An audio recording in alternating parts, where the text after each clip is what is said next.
आता बातमी आहे बोईसर शहरामधली। बोईसर रेल्वे स्थानकाजवळ मुख्य रस्त्यांवर होणाऱ्या अवैध पार्किंगमुळे बोईसरकरांची डोकेदुखी वाढली आहे। रेल्वे स्थानकासमोरील मुख्य मार्गावर शेकडो बाईक अवैधरित्या पार्किंग केल्या जात असल्याने बोईसर शहरात नेहमीच वाहतूक कोंडीचा नागरिकांना सामना करावा लागतोय।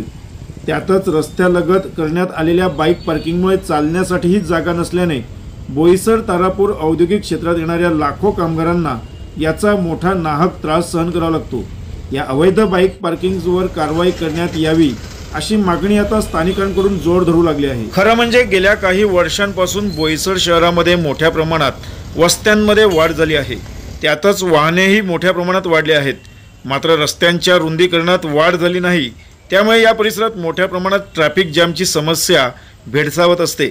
आणि त्यातच आता अशा प्रकारे रस्त्यावरच वाहन पार्किंग केल्यामुळे या मार्गावरून प्रवास करणे देखील कठीण झाले आहे।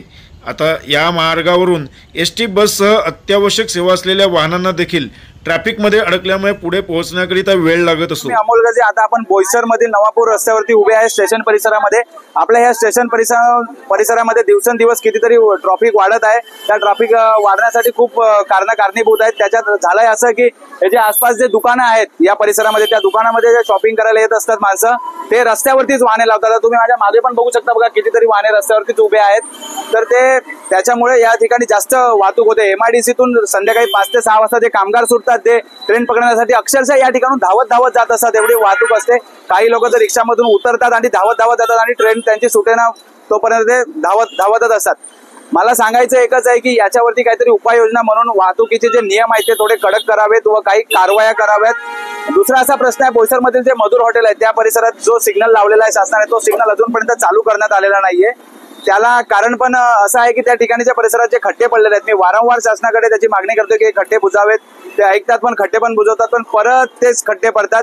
त्याच्यामुळे तो सिग्नलही चालू होत नाहीये। ओव्हरऑल जेवढेही बोईसरमध्ये सिग्नल लावण्यात आलेले आहेत त्या सर्व सिग्नलवरती वाहतूक पोलीस हे नेमलेले आहेत व काही सिग्नलवरती बाकी आहेत ते पण नेमावेत। व ठराविक एक मला वाटते की या ठिकाणी जी ट्रॅफिक कंट्रोल कशी होईल, नवापूर रस्त्यापासून जी स्टेशनकडे जाणारे जे हेवी व्हेकल्स आहेत, सकाळी 9 वाजेपर्यंत, संध्याकाळी 6च्या नंतर स्कूल बसेस असतील, हेवी अवजड वाहने असतील व दुकानदाराला जे मटेरियल सप्लाय करायला जे वाहनं येतात ते वाहनं असतील, त्या सर्व वाहनं व एसटी बस पण या नवापूर रोड पासून जे संजय नगरचा जो पर्यायी रस्ता आहे ऑस्वाल गेट पासून मधुर हॉटेलच्या समोरून ते त्या साईडला बस स्टॉपच्या परिसरामध्ये वळवले तर आपल्या स्टेशनच्या परिसरातली जेवढीही ट्रॅफिक आहे ती कंट्रोलमध्ये राहील।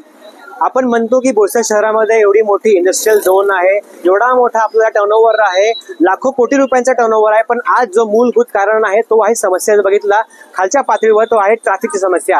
आपण बघतो जर सकाळी 9च्या नंतर आणि संध्याकाळी 6च्या नंतर एवढी मोठी ट्रॅफिकच्या कोंडी निर्माण होते की लोकांना अक्षरशः ट्रॅफिकमध्ये ट्रेन पकडायला जर निघाले घरातून तर 20-20 मिनिटं ट्रॅफिकमध्ये अडकून थांबावं लागते। जर कारण आपण बघितलं की ट्रॅफिक कोंडी बोईसर शहरामध्ये का उत्पन्न होते, तर नवापूर नाकापासून ओसवाल जो बस डेपोचा मार्ग आहे, एवढी मधली रस्ते आहेत, त्याच्यामध्ये इलिगल जे गाडी पार्किंग आहे, जे 2 व्हीलर आहेत किंवा 4 व्हीलर आहेत, असे 2 व्हीलर किंवा असे डमडम आणि जे 3 व्हीलर रिक्षावाले आहेत ते मध्ये उभे असतात। कधी रिक्षामध्ये टर्न मारते अचानक, याच्यामुळे लोकांना फार ट्रॅफिकचा प्रॉब्लेम झेपावा लागतोय। तर सिग्नल लावले तरी आहे, पण सिग्नल आतापर्यंत सगळ्या ठिकाणी चालू केलेले नाही मिळत। लोकांना आता ते पण आपल्याला चालू करण्याची सवय लावायला लागतील।